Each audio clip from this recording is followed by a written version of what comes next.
읽겠습니다. 이튿날 산에서 내려오시니 큰 무리가 맞을세. 우리 중에 한 사람이 소리질러 이르되 선생님 청컨대 내 아들을 돌보아 주옵소서. 이는 내 외아들이니이다. 귀신이 그를 잡아 갑자기 부르짖게 하고 경련을 일으켜 거품을 흘리게 하며 몹시 상하게 하고야 겨우 떠나가나이다. 당신의 제자들에게 내쫓아 주기를 구하였으나 그들이 능히 못하더이다. 예수께서 대답하여 이르시되 믿음이 없고 패역한 세대여, 내가 얼마나 너희와 함께 있으며 너희에게 참으리요. 내 아들을 이리로 데리고 오라 하시니 올 때에 귀신이 그를 거꾸러뜨리고 심한 경련을 일으키게 하는지라. 예수께서 더러운 귀신을 꾸짖으시고 아이를 낫게 하사 그 아버지에게 도로 주시니. 함께 보십니다. 사람들이 다 하나님의 위엄에 놀래니라. 아멘. 하나님, 우리의 마음속에 하나님이 우리를 자녀 삼으셨습니다. 하나님이 우리의 아버지가 되십니다.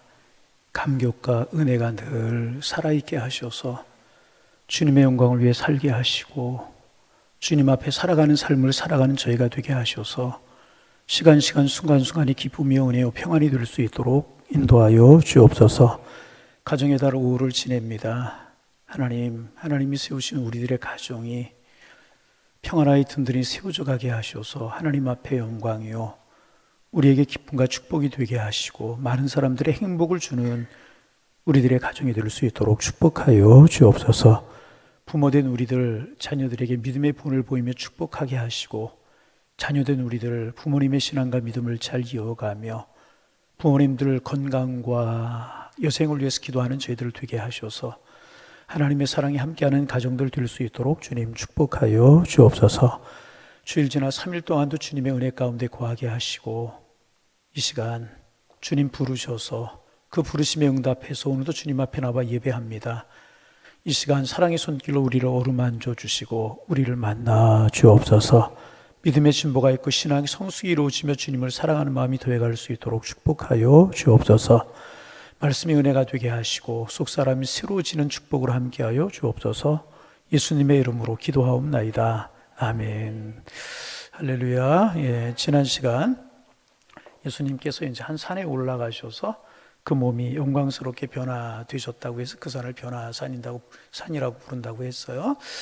전통적으로 이스라엘 중부 지역에 있는 다볼산을 변화산이라고 이야기를 했는데 16세기 고고학적인 문헌들이 많이 발굴되면서 그게 이제 그 다볼산이 아니라 헤르몬산, 성경에는 헐몬산이라고 나오는 그 산이 변화산이라고 불린다. 그런 이야기 이제 나누었는데 예수님께서 베드로와 야고보와 요한을 데리고 올라가셨어요. 그런데 제자들을 데리고 산을 올라가신 이유는 뭐냐 하면 기도하러 올라가신 겁니다. 십자가를 앞에 놓고 기도하러 올라가셨는데 예수님은 예수님의 제자들은 그 마음을 아는지 모르는지 뭐 하고 있었어요? 공기놀이를 하고 있었죠. 그래요? 졸며 자고 있었죠. 그러다 이제 잠에서 벌떡 깨보니까 엘리야도 보이고 모세도 보이고 예수님이 영광스럽게 변화되신 거예요. 그 모습이 얼마나 이제 좋아 보였든지 베드로가 자다가 봉창 뚫는 소리를 했다. 그런 이야기 했죠. 우리가 초막셋을 짓고 여기서 삽시다. 왜 예수님께서 초막셋을 살고 그 위에 살려고 하시면 하늘 보좌를 버리시고 낮고 천한 이 땅에 오셨겠습니까?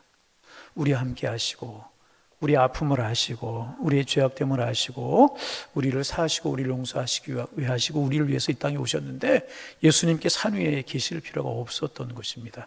그래서 이제 제자들 데리고 산 밑으로 내려옵니다. 그래서 산 밑에서 벌어지는 모습이 오늘 우리가 읽은 이제 본문입니다. 오늘 이제 산 밑으로 내려오셨는데 산 밑에는 정말 처절한 상황이 벌어지고 있었습니다. 귀신들은 아이를 둔 아버지가 그 아이를 고쳐달라고 예수님께 데려왔는데 예수님이 계시지 않고 제자들만 있었고 제자들은 그 아이를 고치지 못하고 짤짤매고 이제 있었습니다. 근데 우리가 먼저 좀 생각해 볼 것은 뭐냐 하면 재미나는 사실이 뭐냐 하면 이 사건이 마태복음, 마가복음, 누가복음을 공간복음이라고 부르는데 같은 관점에서 보았다 공간복음이라고 부르는데 공간복음에 다 이제 기록이 되어 있습니다. 그리고 여러분 우리가 아셔야 될 것이 뭐냐 하면 예수님이 공생의 활동을 하시는 동안에 복음서가 기록된 것이 아닙니다. 마태가 예수님을 따라다니면서 기록한 것도 아니고 마가가 예수님을 따라다니면서 기록한 것도 아니고 누가가 예수님을 따라다니면서 기록한 것도 아니고 예수님이 부활하시고 승천하시고 오랜 시간이 지난 다음에 비로소 복음서가 기록이 되어 있잖아요. 그러니까 이제 어떤 성경에 보면 똑같은 사건이 어떤 사건은 앞에 기록되기도 하고 뒤에 기록되기도 하고 어떤 사건은 빠지기도 하고 어떤 복음서에는 있기도 하고 이제 그래요. 그런데 이제 이 변화산에서 예수님께서 이렇게 영광스럽게 변형되시고 산 밑으로 내려오셔서 귀신 들린 아이를 둔 아버지가 쩔쩔매는 제자들과 함께 이런 모습, 이 모습은 마태복음이나 마가복음이나 누가복음에 똑같이 순서를 같이 해서 기록하고 있다는 것입니다. 마태복음이나 마가복음이나 누가복음이나 똑같이 변산의 사건을 기록하고 난 다음에 이 귀신 들린 아이의 사건을 이제 기록하고 있다는 것입니다.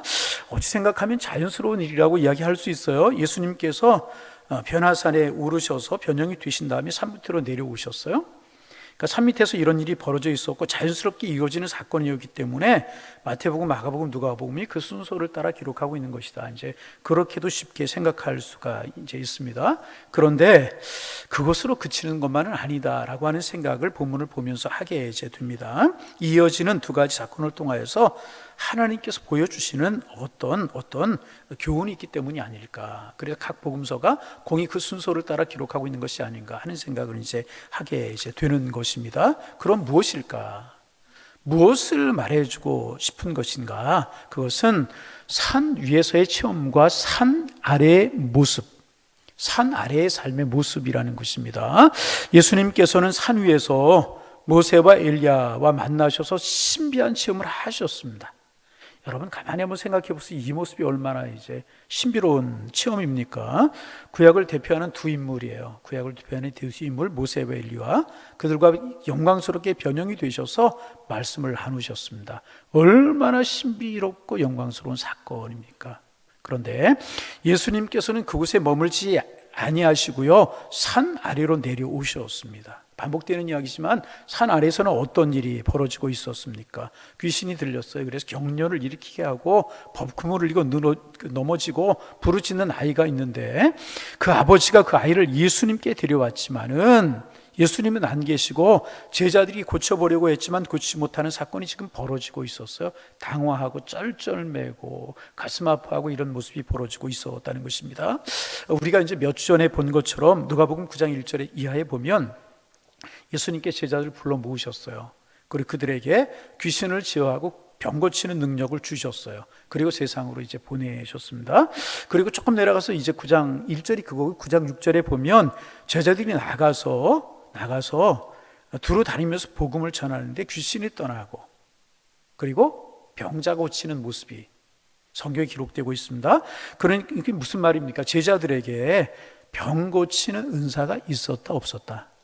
있었다는 거죠. 다시 병 고치는 은사가 있었을까요? 없었을까요? 주님이 이들에게 그런 은사를 주셨단 말이죠. 그런데 그 제자들 9명이 다 달라붙어서 아무리 고치려고 해도 안 되고 이 흉악한 귀신이 그를 사로잡아서 어찌할 수 없이 쩔쩔매는 그런 상황이 벌어지고 있었다는 것입니다. 그러므로 지금 사람들이 예수님께 산 위에 올라가신 것을 제자들은 아니까 제자들과 사람들이 예수님이 산에서 내려오시기를 학수고대하고 있었다는 것입니다. 그러니까 여러분 생각해 보세요. 산 위와 산 아래가 너무나도 분명한 대조를 보이고 있습니다. 산 위에는 예수님이 계셔요. 하나님의 영광과 하나님의 신비가 있고 은혜가 있는 곳이었었습니다. 그래서 이것이 솟사오니 하면서 거기서 살기를 원하는 마음이 드는 그런 곳이 산 위의 모습이었고, 산 아래에서는 예수님이 안 계시고 귀신이 악령이 역사하고 귀신이 아이를 붙들고 있고 그로 인해서 아픔이 있고 고난이 있고 힘든 삶의 처절한 현상이 벌쳐지고 있는 그런 곳이 산 아래의 모습이었습니다. 그리고 이것은요, 우리 성도들의 삶의 단적인 예를 보여주는 것이다. 그렇게 이야기할 수 있습니다. 우리 믿음의 사람들의 삶에는 산 위에 그런 영광스러운 또 신비가 있는가 하면 산 아래의 문제와 질병과 고통과 눈물이 있는 그런 삶을 살아갈 때도 있다는 것입니다. 그러기에 산 아래에 있는 것 같은 은혜로운 때 가끔 이제 제가 그래요. 신방하면서나 이제 어떤 기도 제목을 물으면 기도 제목 있으십니까? 그러면 가끔 그렇게 대답하는 분이 계셔요. 목사님, 요즘만 같으면 좋겠습니다. 그런 분이 없는 모양이에요. 요즘만 같았으면 좋겠습니다. 그렇게 대답하는 건 무슨 뜻일까요? 목사님 행복합니다. 은혜롭습니다. 주님의 사랑을 체험하며 살아갑니다. 요즘과 같이 하나님의 은혜 가운데 살면 좋겠습니다. 이 산 위의 모습 아니겠습니까? 비록 신비한 체험이 없고 영적인 기적적인 체험이 없을지라도 그런 것은 분명히 산 위의 모습이라고 이야기할 수 있어요. 그런데 여러분, 우리가 삶에 늘 경험하는 바지만은 우리의 삶에 그런 산 위의 모습만 있습니까? 아니잖아. 이 고난은 언제 끝나나? 하나님이 내 신음소리와 내 기도를 듣기는 하시는 것인가? 쓰린 가슴을 끌어안고 아픈 마음을 가지고 눈물 흘리며 고통지며 한숨 짓는 그런 삶이 우리의 삶이 있을 수 있다는 거예요. 그러니까 여러분, 항상 산 위에 같은 삶을 살아갈 때는 산 밑에와 같은 때를 위해서 기도해야 될 것이고, 산 밑에와 같은 처절한 고난의 때를 지난다면 하나님께 산 위에 같은 우리의 모습을 주실 것을 믿음의 눈으로 바라보면서 오늘의 삶을 살아가는 것이 중요하다는 것입니다. 이 두 가지가 오늘을 살아가는 성도들의 현실일 수 있다는 거예요. 여러분, 산 위에 산 밑에 두 가지의 모습 속에서 요즘 여러분은 어떤 삶을 살아가십니까? 산 위의 모습이세요? 그러면 산 밑을 준비하면서 기도로 깨어있는 하나님의 사람들이 되어지기를 바랍니다. 산 밑과 같으세요? 하나님 우리를 높이시고 우리를 축복하실 그날이, 건강 또 하나님의 사랑 은혜 가운데 살아갈 그날이 분명히 있음을 믿음으로 바라보고 믿음으로 선한 싸움을 싸우시는 하나님의 사람들 되실 수 있기를 주님의 이름으로 축원합니다. 우리의 신앙이 신비적인 것에만 머물러 있어서는 안 된다는 거예요. 참된 그리스도인은 하늘의 영광과 하늘의 체험을 가지고 산 아래에 문제가 있는 곳으로 내려와야 될 것이라. 그것이 주님의 뜻이라고 하는 것입니다. 반대로 산 아래의 아래 이런 이 산에 이런 사건들이 우리에게 주는 교훈이 있죠. 산 아래 사는 사람들이 누구예요? 질병이 있고 눈물이 있고 귀신의 역사가 있어요. 그래서 고통이 있어요. 노력과 수고가 자꾸 수포로 돌아가 실패한 인생을 사는 사람들이 있을 수 있다는 것입니다. 그런 분들에게는 산 위의 체험이 필요하다는 것입니다. 여러분, 가장 바람직한 것이 무엇인가? 산 위에서 하나님의 능력을 경험한 다음에 그런 사람들이, 그런 신앙인들이 산 밑에 내려와서 이 문제를 해결하며 살아가는 것이 필요하다는 거예요. 그래서 여러분, 기도하다가 예배드리다가 말씀을 보다가 받는 은혜가 있기를 소망합니다. 그런 은혜를 가지고요, 산 밑에 같은 모습을 이기며 살아가는 것이 신앙인의 삶이 되어야 된다는 것입니다. 그러기에 오늘 이 사건이 우리에게 주는 교훈은 우리의 삶에 이 두 가지가 항상 있게 마련인데, 산 위의 체험과 산 위의 모습을 가지고 산 아래를 살아가야 된다는 것입니다. 그래서 세 복음서가 공의 순서를 똑같이 해서 기록하고 있는 것이다, 그렇게 이야기를 할 수가 있을 것이라는 것입니다. 자, 그런 배경을 가지고 우리 37절 말씀을 읽어봅니다. 37절 읽습니다. 이튿날 산에서 내려오시니 큰 무리가 맞이했다, 그렇게 기록하고 있지 않고 큰 무리가 예수님을 맞이했다, 그렇게 기록하고 있습니다. 많은 사람들이 학수고대하면서 예수님을 기다리고 있었다는 것입니다. 왜 그랬을까요? 단순하죠. 문제가 있기 때문에. 뭐가 있어요? 문제가 있어요. 그래서 여러분, 성경에 보면 문제가 있는 곳에서 항상 예수님이 환영을 받으셨어요. 성경, 여러분 이런 눈을 가지고 성경을 보세요. 문제가 있는 곳에 항상 예수님이 환영을 받으셨다는 것입니다. 문제가 있을 때 항상 예수님을 기다렸다는 것입니다. 제가 이제 오늘 설교 준비를 하면 좀 찾아봤어요. 그랬더니 뭐 신빙성 있는 통계인지 모르지만, 신빙성 있으니까 인터넷에 떴는지 모르겠어요. 2021년 10월 4일 통계를 보니까 우리 기독교 인구가 19.7%라고 그래요. 19.7%. 우리나라 인구가 몇 만이죠? 5천만 정도 되죠. 19. 몇 프로? 7%. 19.7%. 항상 기독교 인구가 많을 때 25%까지 가까이, 25%까지는 못 간 것 같고 한 20 근접해 갔는데 요즘 많이 좀 위축이 되는 건 사실입니다. 이와 같은 때 하나님의 사람들이 기도해야 할 줄로 믿습니다. 늘 말씀드리지만 좀 간절한 열망을, 적당히 신앙생활 하지 말고 좀 예배 중심으로, 하나님 말씀 중심으로 간절한 신앙을 가지고 하나님의 사람들이 깨어있어야 할 줄 좀 믿습니다. 직분 이런 거 중요한 거 아니에요. 늘 말씀드리지만 얼마나 우리가 주님을 사랑해서 주님 앞 편실하고 간절한 열정을 가지고 살아가는, 이것이 중요하다는 거예요. 여러분, 우리의 신앙이 깨어있는 신앙이 되어서 다시금 일어날 수 있는 한국교회가 될 수 있기를 주님의 이름으로 축원합니다. 그러기 위해서 내가 살아내야 된다는 거예요. 내가 살아야. 19.7%, 좀 가슴 아픈 통계였어서 25%까지 갔다고 그랬는데 떨어졌어요. 참고로 좀 말씀을 드리면 불교가 15.5%, 그러니까 기독교보다 좀 못해. 불교가 몇 프로? 근데 불교하고 우리하고는 차원이 다르죠. 그 사람들은 태어날 때 어머니가 불교 절에다가 이름 올려버리면 평생 나는 불교다 그래서 종교라는 동그라미 치고 살아가잖아요. 15.7%. 하여튼 그런 사람 아닌 사람 포함해서 불교 인구가 15.5%고 천주교가 7.9%라고 그래요. 몇 프로? 천주교가 많은 것 같지만 우리 기독교의 절반도 안 되죠. 그죠? 3분의 1 조금 더 되는데 그렇고 기타 종교가 0.7%, 샤머니즘, 이슬람, 뭐 여러 가지 무속 종교들이 있죠. 그런 종교가 0.8%고 가슴 아픈 사실이 뭐냐 하면 무종교, 나는 종교가 없다 그렇게 대답한 사람들이 56.1%라는 거예요. 몇 프로? 56.1%. 그러니까 절반 훨씬 넘는 60% 가까운 사람들이 예수 믿지 않는. 그러니까 여러분 어떻게 생각하면 우리의 사명이 크지 않습니까? 절반 이상이 넘는 사람이 아무런 종교, 물론 19.7% 외에 모든 분들이 다 구원받아야 될 사람들이지만은 종교가 없는 사람도 56.1%라는 거예요. 참 아픈 마음을 가지고 우리가 기도해야 되지 않을까 그런 생각을 하는데, 근데 이제 또 하나의 통계를 보니까 무슨 통계가 있냐면 50대 중반이 넘어서 처음 예수를 믿게 될 확률이 얼마나 될까? 잘 들어보세요. 50대 중반이 넘어서, 그 전부터 예수 믿었던 사람 말고 50대 중반이 넘어서 처음 예수를 믿게 되는 사람들의 확률이 몇 프로나 될까요? 에? 그냥 대강. 여러분 틀린다고 제가 손이 길어서 여러분 절대로 물리적인 제재를 가하지 않습니다. 50대 중반이 넘어서 예수를 믿게 되는 확률이 몇 프로 정도 되냐면 1% 정도 된다고 그래요. 몇 프로? 100명이, 그러니까 100명이 50대가 넘어서 예수를 믿을 수 있는 확률이 뭐냐면 100명 중에 1명이라는 거예요. 굉장히 심각한 거예요. 보통 언제 제일 많은 회심을 하느냐? 아직도 10대 때가 제일 많이 한다. 청소년 때, 중고등학교 시절에. 그래서 여러분 교회학교가 중요한 거예요. 자녀들 열심히 교회학교 보내주시기를 바랍니다. 열심히 교회학교 보내줘요.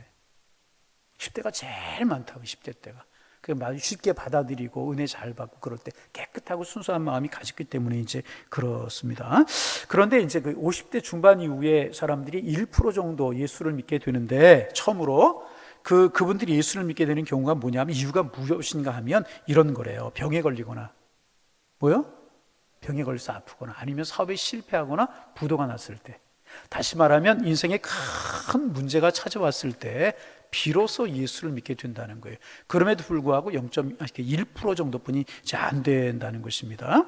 여러분, 문제가 있을 때 주님을 찾고 문제가 있을 때 주님을 받아들이게 된다는 것입니다. 이 성경에도 그렇고 역사가 증명을 하고 있는 것고 오늘 현실이 우리가 그렇다는 것입니다. 그래서 여러분, 여기서 우리 신앙인들이 생각할 것이 또 하나가 있는데, 그게 뭐냐 하면, 그래서 여러분, 예수 믿는 사람 중에서 문제가 있을 때 처리하고 금식하고 기도하는 것, 별로 귀한 것? 문제가 있음에도 기도하지 않는 것 문제죠. 문제가 있음에도 기도하지 않는 것이 문제보다 더 큰 문제입니다. 그렇잖아요. 문제가 있어요. 질병이 있고 자녀들의 진로가 여러 가지가 있는데 그래도 기도하지 못하는 것 참 가슴 아픈 사실인데, 그런데 사실은 문제가 있을 때 처리하고 금식하는 것 별로 귀한 것 아니라는 거예요. 정말 귀한 사람이 어떤 사람인가? 평안할 때, 모든 게 다 잘 될 때 주님을 찾는 사람이 정말 귀한 사람이라. 모든 게 다 좋을 때 기도하는 사람이 믿음 있는 사람이고요, 모든 게 다 편안할 때 금식하고 하나님을 찾는 사람이, 예배 잘 드리는 사람이, 잘 나갈 때 예배 생활 잘하고 그러는 사람이 정말 귀하고 복된 사람. 여러분, 우리 복 있는 사람들 다 되실 수 있기를 주님의 이름으로 축원합니다. 오늘 큰 무리가 예수님을 기다리고 있었어요. 왜 그랬어요? 문제가 있기 때문에. 오늘 본문에 나온 사람들은 문제가 있기 때문에 예수님을 기다렸지만, 우리 모두는 문제가 있을 때나 없을 때나 주님 찾고 주님 맞이하고 주님께 나아가고 예배하고 기도하는, 하나님이 사랑하시는 하나님의 사람들 되실 수 있기를 주님의 이름으로 축원합니다. 그런데 이제 그렇게 큰 무리가 문제가 있어서 주님을 영접했는데, 그 구체적인 문제가 무엇인가? 38절 같이 한번 읽습니다. 38절, 무리 중에 한 사람이 소리질러 이르되 선생님 청하건대 내 아들을 돌보아 주옵소서. 이는데 무슨 아들? 외아들이 죽게 생겼다는 것입니다. 큰 소리를 질러요. 왜 큰 소리를 질러요? 내 귀한 자식이 질병에 들려서 죽어가고 있다는 것입니다. 여러분, 우리에게 부모님이 왜 소중해요? 한 분이 없는 분들, 어머니가 한 분이고 아버지가 한 분이기 때문에. 그렇잖아요? 왜 어버이가 중요하고 아버지가 중요해요? 한 분이기 때문에 그렇지 않습니까? 왜 인생이 소중합니까? 한 분이 살 수 없는 것이기 때문에 그렇잖아요. 그런데 외아들이 귀신을 들려서 발작을 하니 이 아버지의 마음이 얼마나 아팠겠어요. 그러면서 말합니다. 예? 자, 39절 40절 말씀 같이 한번 읽어봅니다. 39절 40절. 귀신이 그를 잡아 갑자기 부르짖게 하고 경련을 일으키며 거품을 흘리게 하며 몹시 상하게 하고야 겨우 떠나. 자, 40절 더 가슴 아픈 이야기. 당신의 제자들에게 내어 쫓아주기를 구하였으나 그들이 능히 못하더이다. 여러분, 이 아버지의 마음이 어떻겠어요? 억장이 무너지는 것 아니었겠습니까? 그런데 이제 다른 복음서하고 이렇게 비교해서 보면 오늘은 그냥 귀신이 그런다 그렇게 기록하고 있는데 마가복음 같은 곳에 보면은 간질병이다 그런 이야기를 기록하고 있습니다. 간질병이라고 하는 말을 다른 복음서에는 사용을 하기도 이제 합니다. 여러분, 전에도 우리가 한번 이제 나눈 그런 이제 이야기인데 귀신의 역사와 어떤 정신병적인 착란, 또 간질병적인 증세, 이런 것들을 우리가 어떻게 보아야 되는가 이제 하는 것입니다. 오늘 본문에 이제 마가 같은 경우는 간질병이라고 기록하고 있는데 가만히 보면 이 병은 간질병이 아니었던 것 같아요. 간질병이 여러분 무엇입니까? 의학적으로 이제 간질병은 뭐예요? 뇌질환이죠, 뇌질환. 뇌질환이라고 하는 것이 뭐예요? 뇌에 문제가 생겨서 나타나는 질병이 이제 간질병이라고. 그래서 이제 이렇게 의학 문명이 발달된 그런 세지만 완치가 조금 어려운 그런 병이라고 이야기하지 않습니까? 그런데 귀신이 들려서 나타나는 현상도 이와 비슷하다는 거예요. 넘어지고 쓰러지고 거품을 흘리고 소리를 지르고 이제 비슷하다는 것입니다. 여러분, 전에도 말씀드렸지만은 이제 정신 이상과 귀신 들림의 현상은 절대로 다른 겁니다. 같은 것이 아닙니다. 근데 비슷하기 때문에 영적인 세계를 모르는 의사들은요, 귀신 들린 현상도 다 정신병적인 현상이라고 그렇게 정신병적인 현상이라고 그렇게 이야기를 합니다. 그런가 하면 또 이제 신비주의자들, 지나치게 이제 이런 것들을 영적으로 해석하는 사람들은 정신 이상도 이제 간질병적인 이런 현상도 귀신 들린 현상으로 보려고 그럴 때가 참 많아. 아니, 그렇게 보려고 할 때가 더 많어요. 현상이 비슷하기 때문에.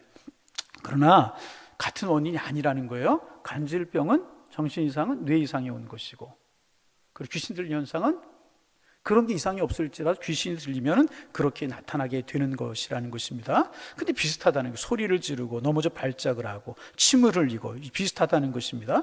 이런 것들은 이제 요즘은 이제 이렇게 많이 볼 수 없지만 우리가 이제 간질 이런 것도 가끔 보게 되지 않습니까? 또 중고등학교 때 청년회 때 신앙생활 할 때 귀신이 들려서 발작하는 그런 현상들을 많이 봤거든요. 비슷해요, 비슷해. 제가 고등학교 때인가요? 교회에 이제 성령 운동이 일어나고 기도가 하고 이제 학생들 은혜를 받고 그랬어요. 근데 예배 시간에 1년 후배 되는 이제 여자 아이였었는데 갑자기 이렇게 발작하고 쓰러지더라고요. 그래 나이 어리고 그러니까 그런 거 보지도 못했고 이상했잖아요. 근데 장로님 중에 이제 영적인 체험이 많은 분이 계셔서 가만히 두라고. 그러니 돌아서서 기도하자고. 한참 기도하고 그랬더니 발작 증세가 이제 사라지고 깨더라고요. 자기가 왜 쓰러졌는지, 왜 거기에 있는지를 모르는 거예요. 내가 왜 여기 누워 있느냐고. 그런 이야기 하는 거 보았어요. 근데 가만히 이제 그 친구를 보니까 이제 교회 온 지 얼마 안 된 친구였었는데 처음 그런 것이 아니라 그런 현상이 가끔 나타나는 거예요. 그래서 신앙과 믿음의 힘으로 이겨보려고 하는데 잘 안 되는 거예요. 그래서 아마 교회로 옮겨 다녔던 그런 기억이 나는데 지금 기억으로 이제 간질 이런 것이 아니었고 귀신 들림의 현상이었던 것 같아요. 깨끗이 치유받았으면 좋겠다 그런 생각이, 그런 치유받는 것도 보았지만은 보지 못하고 교회를 떠나는 거 다른 교회로 옮겨가고 이제 그랬겠죠. 그런 것도 이제 볼 수 있었어요. 귀신의 역사라고 이야기를 할 수 있습니다. 많은 분들이 이제 과학적인 사고만을 가지고 성경을 읽으려고 할 때가 참 많이 있어요. 근데 여러분, 과학적인 사고를 가지고 모든 것이 해결될 수 있습니까? 여러분, 과학이라고 하는 거 가만히 한번 생각해 보세요. 없던 것을 새롭게 발견해내는 것이 과학입니까? 여러분, 제가 늘 이야기하잖아요. 만류 인력의 법칙을 뉴턴이라고 하는 사람이 발견했죠?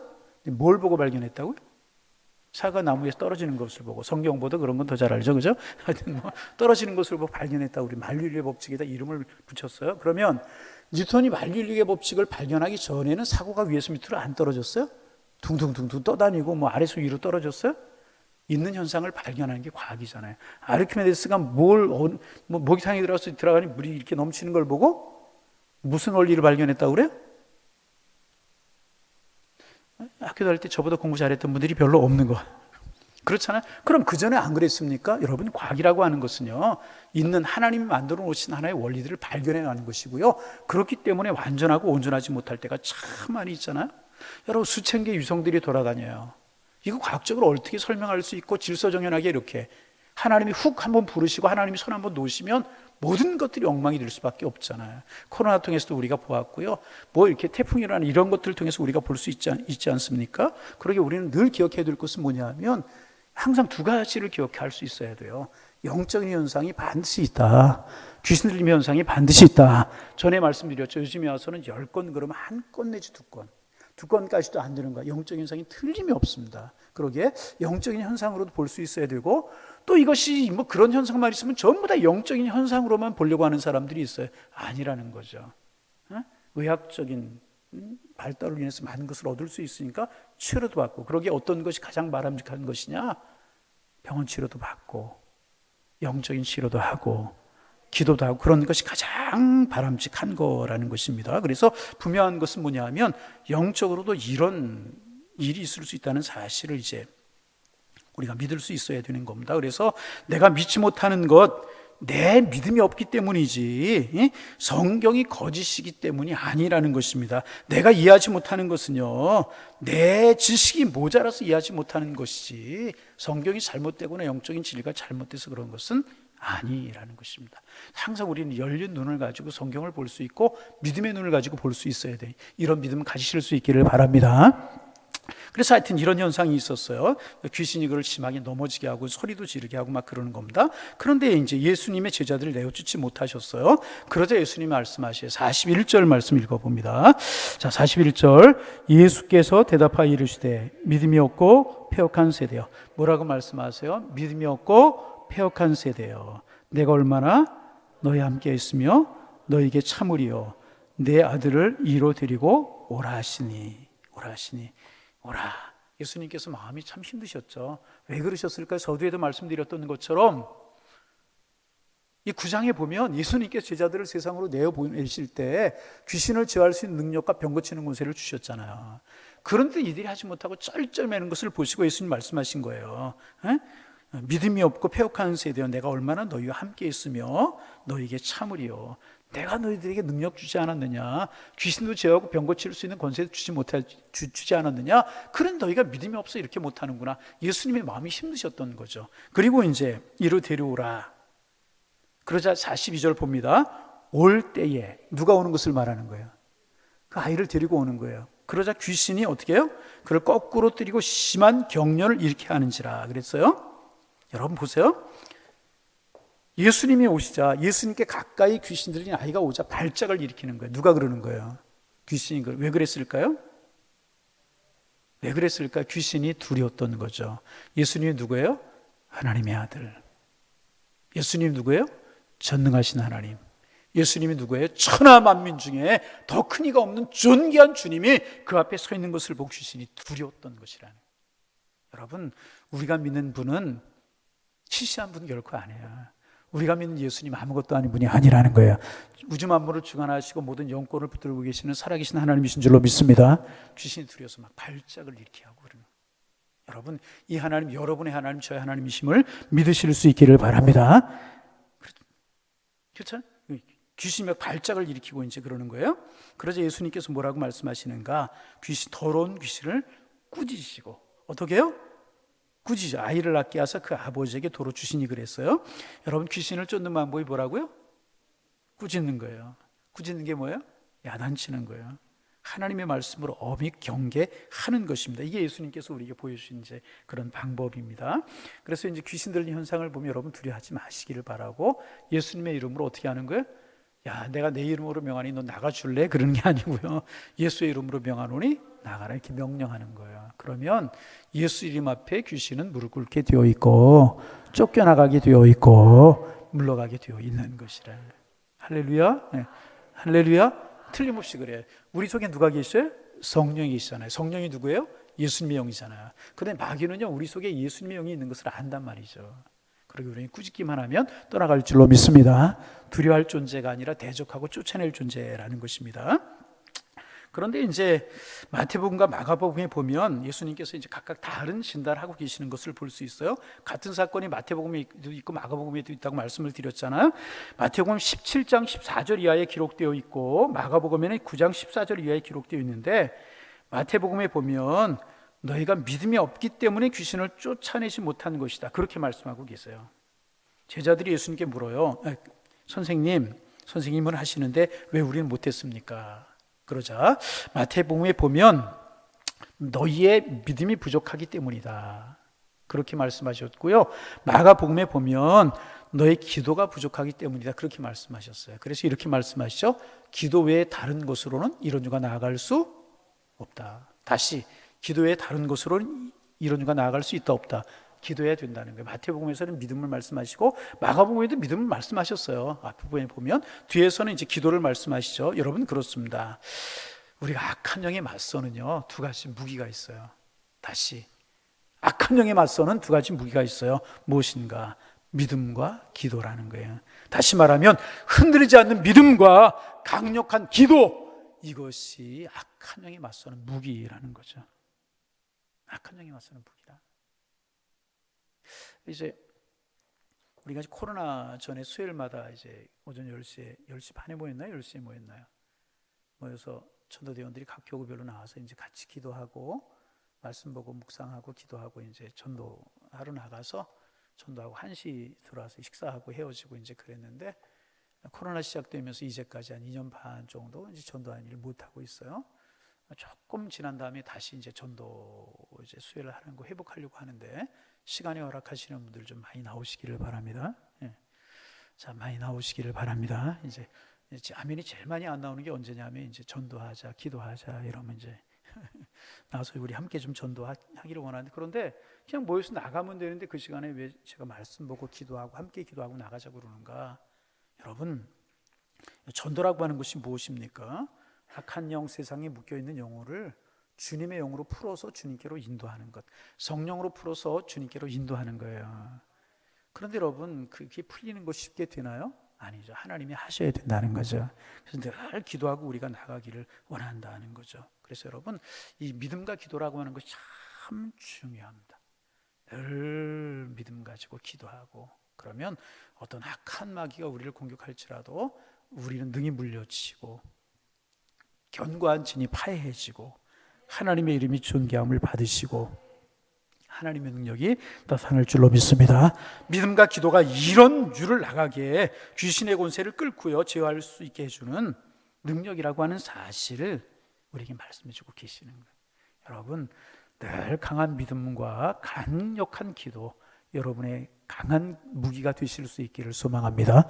늘 믿음이 우리의 무기가 되고 늘 기도가, 그 사실은 믿음과 기도는 두 개가 아니고 한이잖아요. 어떤 사람, 믿음 있는 사람이 기도하는 사람, 기도하는 사람, 어떤 사람이 믿음 있는 사람. 이 무기를 여러분의 무기로 삼으실 수 있기를 소망합니다. 그리고 이제 그 아이를 이제 아버지에게 도로 주셨다 그래요. 43절 말씀 같이 한번 읽어보면, 42절이죠. 뒤에 보면 예수께서 더러운 귀신을 꾸짖으시고 아이를 낫게 하사 그 아버지에게 어떻게 하셨어요? 도로 주셨다. 그러자 사람들이 어떻게 했는가? 43절에 다 하나님의 위엄에 놀랐다.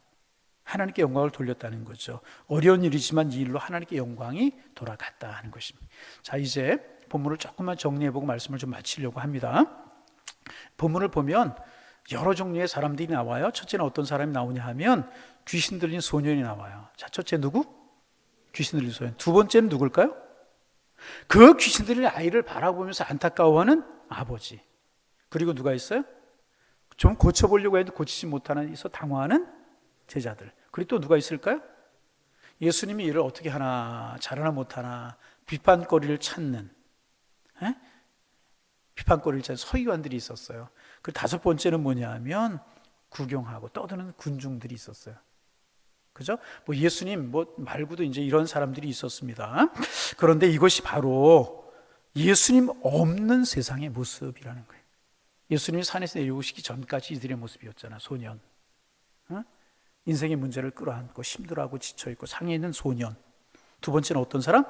아이를 보고 어쩔 줄 모르는 아버지. 그리고 해보려고 해보다 안 돼서 지쳐나가 떨어져 있는 사역자들, 제자들. 그리고 비판하면서 지켜보고 있는 서기관들, 그리고 떠드는 무리들. 예수님이 안 계신 세상, 예수님이 산에 위에 계셨고 예수님이 안 계신 세상의 모습이 이러했다는 것입니다. 오늘날도 그렇잖아요. 여러분 가만히 보세요. 세상이 그렇지 않습니까? 세상이 이런 종류의 사람들로 가득한 곳이 세상이라는 거죠. 여러분 그렇잖아요. 문제 없는 사람이 있어요? 모두가 문제를 품고 살아가잖아요.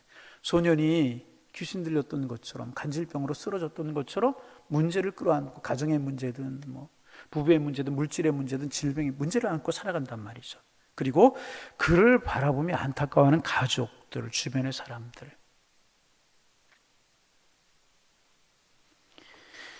어디 예수 믿으면 낫나 잘 되나 보자 지켜보고 비판하는 불신자들, 그죠? 그런가 하면 아무런 의식 없이 살아가는 군중들, 해보려고 하다가 안 돼서 지쳐 있는 사역자들, 예수님 안 계시는 세상의 모습이 똑같다 그 말입니다.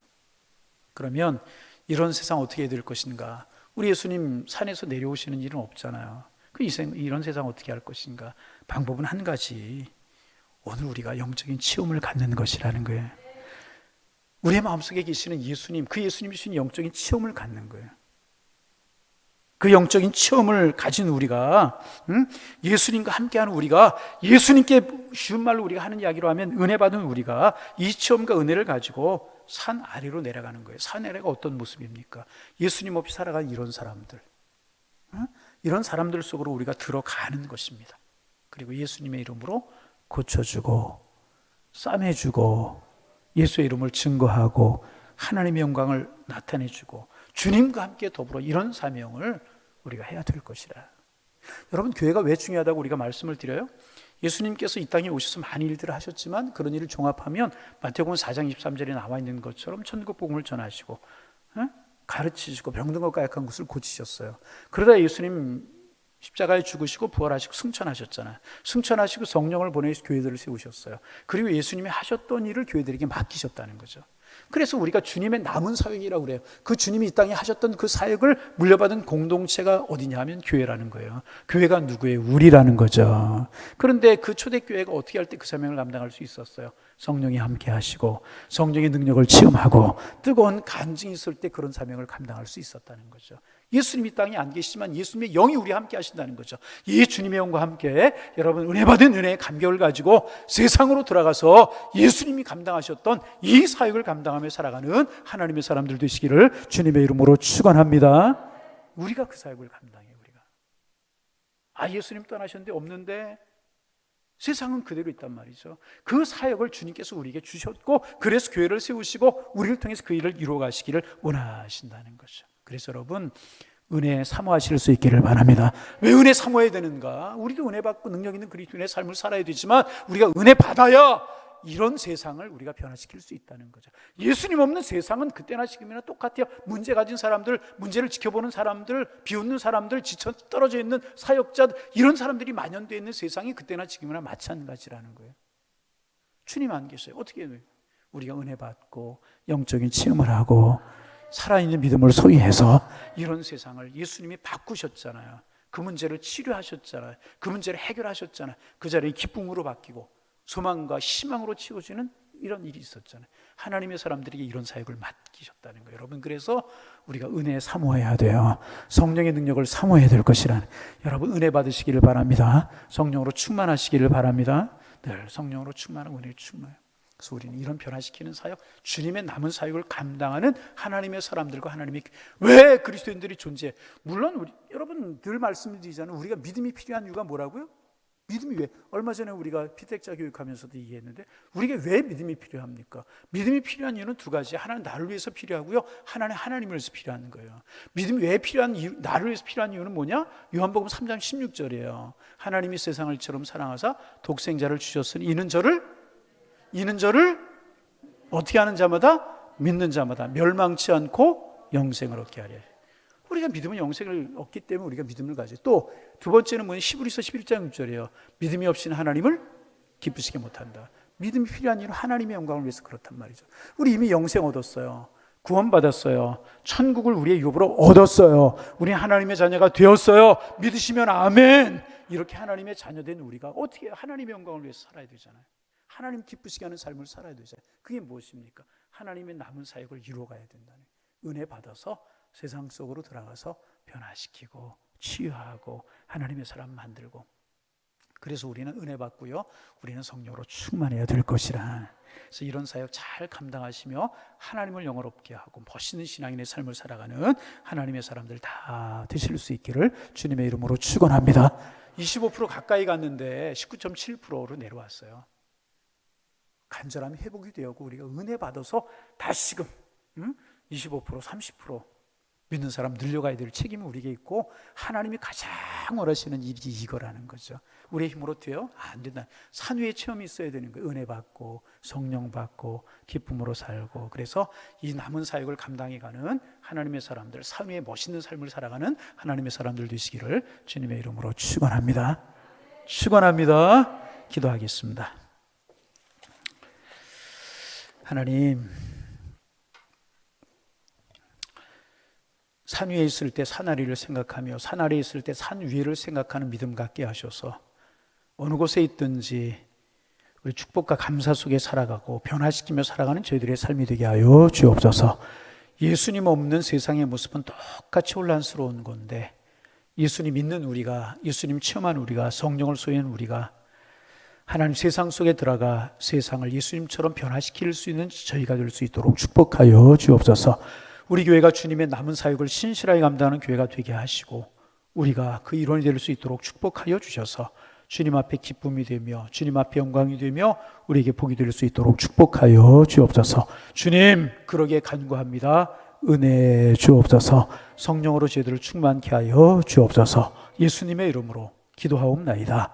아멘.